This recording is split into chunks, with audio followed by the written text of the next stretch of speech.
बाबत चर्चा करने के लिए हमारे खास मेहमान हमारे साथ हैं। राघवेंद्र सिंह है बीजेपी प्रवक्ता, महेश आर्य है सपा प्रवक्ता, डॉक्टर सुधा मिश्रा है कांग्रेस प्रवक्ता, निरंजन पोद्दार है राजनीति विश्लेषक, सभी हमारे साथ हैं। बहुत बहुत स्वागत है सबसे पहले आप सभी लोगों का।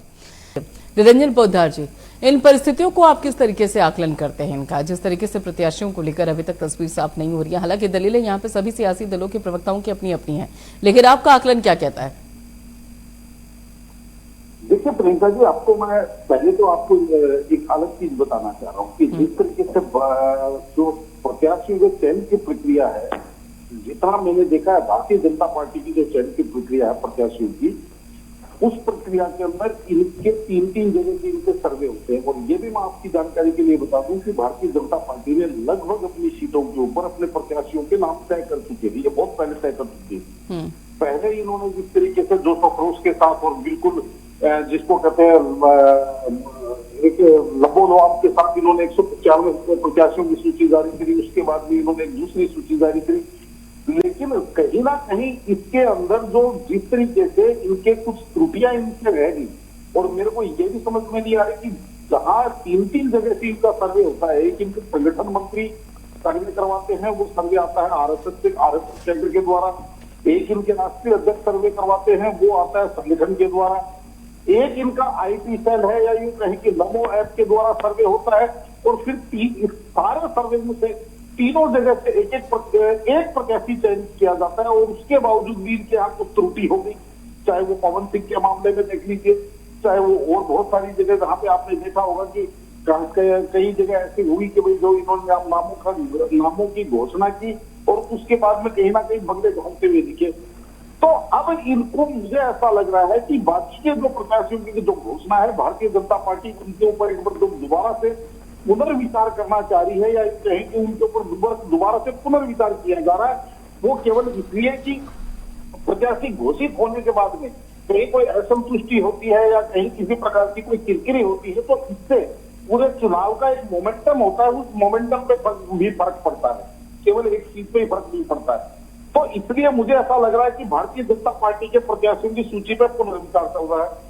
दूसरी तरफ अगर हम बात करें कांग्रेस की, तो देखिए हमारे यहाँ एक सीधी कहावत कही जाती है कि जो देर से चलना शुरू करेगा वो देर से ही पहुंचेगा। अब कांग्रेस की स्थिति विचारों की ये है कि भाई पहले तो इनको समाजवादी पार्टी वालों ने इनको तय नहीं किया कि भाई आपको कितनी सीटें देंगे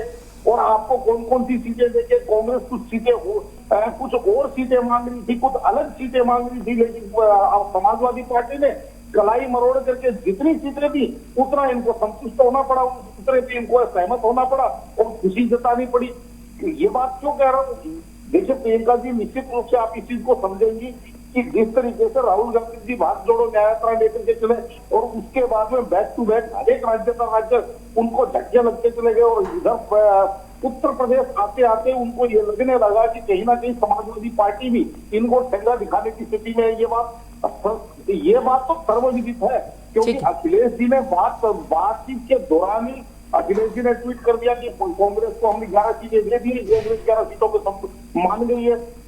कांग्रेस अप्रब थी। और उसके बाद में अखिलेश जी ने बिना कांग्रेस की किसी जानकारी के, बिना किसी कांग्रेस के समन्वय के, बिना किसी सहमति के, और इन्होंने अपनी पहली लिस्ट जारी कर दी, दूसरी लिस्ट जारी कर दी। तो इनको दबाव में कि इनके ऊपर इतना दबाव आ गया कांग्रेस के ऊपर कि जो अखिलेश जी ने इनको सीटें दी, इनको उन्हीं के ऊपर संतुष्ट होना पड़ा। दूसरी भाषा में कहूं तो इन्होंने इनका कोई समझौता नहीं हुआ, इन्होंने समझौता किया है। ठीक है, अखिलेश जी ने जो दिया उसके लिए समझौता किया। अब जब इनको वो सीटें मिली जहां इनके सेनापति तैयार नहीं है, और जहां इनके सेनापति थे, जहां इनके वरिष्ठ नेता चुनाव लड़ना चाह रहे थे, वहां समाजवादी पार्टी ने इनको टिकटें नहीं दी। तो आज कांग्रेस कहीं ना कहीं इसी फंसे में। और सबसे बड़ी बात, जो रायबरेली और अमेठी की बात करें तो वहां से भी सुनने में आ रहा कि पहले ये था प्रियंका गांधी जी लड़ाई जाएंगे रायबरेली से। ठीक है निरंजन जी, जरूर निरंजन पोद्दार जी, अभी अगर हम देखें खास तौर पर दोनों सीटों का आकलन करते हैं, सबसे पहले चलिए हम रायबरेली अमेठी का जिक्र कर लेते हैं। बड़ी महत्वपूर्ण सीटें हैं ये,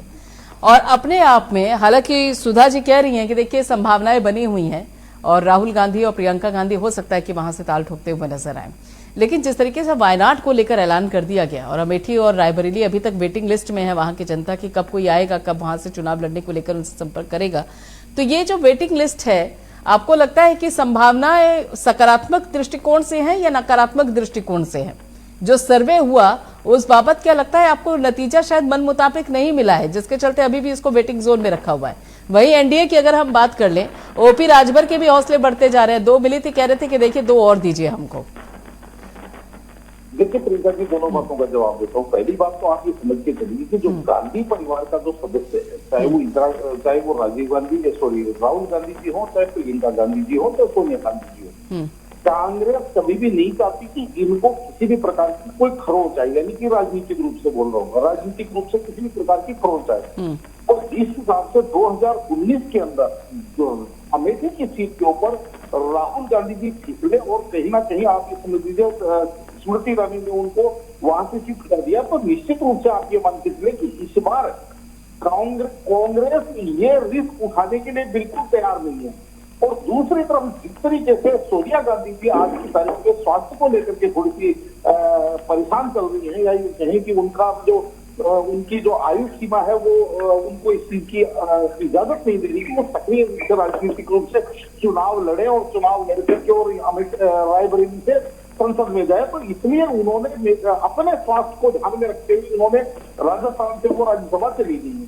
अब रही बात थी कि रायबरेली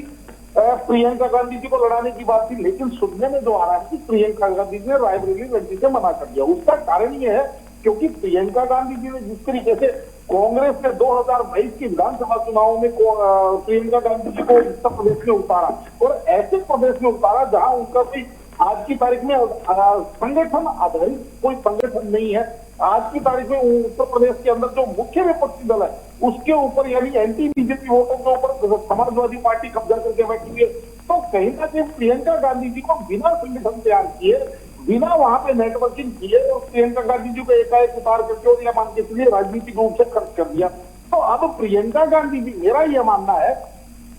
कि आज कांग्रेस के अंदर या गांधी परिवार के अंदर प्रियंका गांधी जी की राजनीतिक समझ मेरे हिसाब से सबसे ज्यादा बेहतर समझ है। इस वजह से प्रियंका गांधी जी ये चाहती है कि 2024 का जो चुनाव है इसके अंदर मैं कोई मुझे खर्च करने का प्रयास कर रहा है तो मैं राजनीतिक रूप से खर्च ना हो जाऊं। और 2024 का जो चुनाव है ये निपटने के बाद में जो परिणाम अपेक्षित लग रहे हैं, सबको अंदाजा लग रहा है, जितने सर्वे जा रहे हैं सबको पता है कि परिणाम क्या है। तो उसके बाद में कहीं ना कहीं प्रियंका गांधी जी के दिमाग में शायद ये प्लानिंग चल रही होगी कि भाई कांग्रेस उसके बाद में प्रियंका गांधी जी को निर्बाध रूप से प्रोजेक्ट करेगा, क्योंकि अभी तक जिस तरीके से चर्चाएं होती है कांग्रेस के अंदर प्रियंका गांधी जी को नेतृत्व देने की, तो कहीं ना कहीं सुनने में आता है कि सोनिया गांधी जी उनको नेतृत्व नहीं देना चाहते। तो इसलिए मेरे हिसाब से सोनिया गांधी जी, प्रियंका गांधी जी इस सोच के अंदर है कि 24 के चुनाव के समापन के बाद में कहीं ना कहीं कांग्रेस की नेत्री वो बनेंगे और कांग्रेस शायद उन्हीं के द्वारा ऑपरेट किया जाएगा। तो इसलिए वो रायबरेली से मना कर रही है। अब आप ये देखिए, अमेठी से अगर राहुल गांधी जी चुनाव लड़ाते राहुल गांधी जी को चुनाव लड़ाते हैं प्रियंका जी, तो निश्चित रूप से आपके मान के चलिए कांग्रेस एकदम आप ये समझ लीजिए रिस्क खेलेगी, क्योंकि यहाँ पे राहुल गांधी जी अगर कांग्रेस भी हारी और अगर अमेठी को राहुल जी भी हारे तो निश्चित रूप से मेरे हिसाब से राजनीतिक रूप से उनका डब्बा पैक माना जाएगा। उसके बाद में उनका ना कोई कांग्रेस नेतृत्व स्वीकार करेगा, ना कोई राजनीतिक पंडित उनके नेतृत्व के ऊपर हर जगह सवाल उठेंगे। तो इसलिए कहीं ना कहीं और अमेठी की सीट आज इतनी संवेदनशील होगी प्रियंका जी, मैं खुद अमेठी का दौरा मैंने किया है, वहां के लोग कह रहे हैं कि भाई अगर राहुल गांधी जी यहाँ से चुनाव लड़ने आते हैं तो चुनाव फाइट का होगा, मतलब चुनाव टक्कर का होगा। लेकिन अगर राहुल गांधी जी चुनाव लड़ने नहीं आते हैं, कांग्रेस के किसी भी दूसरे सदस्य को, चाहे कितने ही मजबूत सदस्य को वहां पे भेज दिया जाए, लेकिन वो निश्चित रूप से चुनाव हार के जाएगा। तो आज कहीं ना कहीं कांग्रेस पसोपेश में है। रही बात आपने अभी जैसे चर्चा की डिम्पल जी की भी, तो डिम्पल जी को फंसाने की, तो देखिए निश्चित रूप से भारतीय जनता पार्टी जिस तरीके से अपना राजनीतिक रणनीति तैयार करती है आज की तारीख में प्रियंका जी, मेरा यह मानना है कि कितनी बारीकी और इतनी शिद्दत से कोई भी राजनीतिक दृष्टिकोण, कोई भी राजनीतिक दल इतनी इस दृष्टिकोण से राजनीति नहीं कर रहा। क्योंकि अब देखिए, अगर मान लीजिए वहां पे अपर्णा जी को अगर मैन डिम्पल जी के सामने खड़ा कर दिया जाता है तो चुनावी जीत यहाँ पे एक हमारे यहाँ कहा जाता है ना कि घोड़ा पड़े तो एक मजा, घोड़ा सवार दोनों पड़े तो दो मजे। तो कहीं ना कहीं भारतीय जनता पार्टी की स्थिति वो हो जाएगी, क्योंकि अगर अपर्णा जी वहां से चुनाव हारती है और डिम्पल जी चुनाव निकाल करके चली जाती है, तो देखिए इसके अंदर कोई बहुत बड़ा लॉस नहीं हुआ, क्योंकि अपर्णा जी अभी बिगिनर है और वो आपको पता है भाई राष्ट्रीय अध्यक्ष जो समाजवादी पार्टी के उनकी मिसेज और पहले से पूर्व सांसद रही है, काफी सालों से राजनीति में सक्रिय है, तो उनका जीतना कोई बड़ी बात नहीं मानी जाएगी। बड़ी बात जब होगी उनका हारना बहुत बड़ी बात होगी। तो पहली बात तो ये, दूसरी बात, अगर अपर्णा जी को मैनपुरी से अगर भारतीय जनता पार्टी अपने टिकट पे चुनाव में उतार देती है, तो कहीं ना कहीं अखिलेश जी को दोहरे तरीके से आप ये समझ लीजिए भारतीय जनता पार्टी ने घेर करके और इनको मैनपुरी और इसी क्षेत्र तक समेट के धर दिया, क्योंकि तो मोहन यादव जी इन्होंने आपको पता है सीएम बना करके, और अब जिस तरीके से वो यूपी वही पिच तैयार करने की कोशिश हो रही है। ठीक है, बहुत बहुत शुक्रिया राघवेंद्र जी, महेश आर्य जी, डॉक्टर सुधा मिश्रा जी, निरंजन पोद्दार जी, आप सभी लोगों का जुड़ने के लिए, अपनी बात रखने के लिए।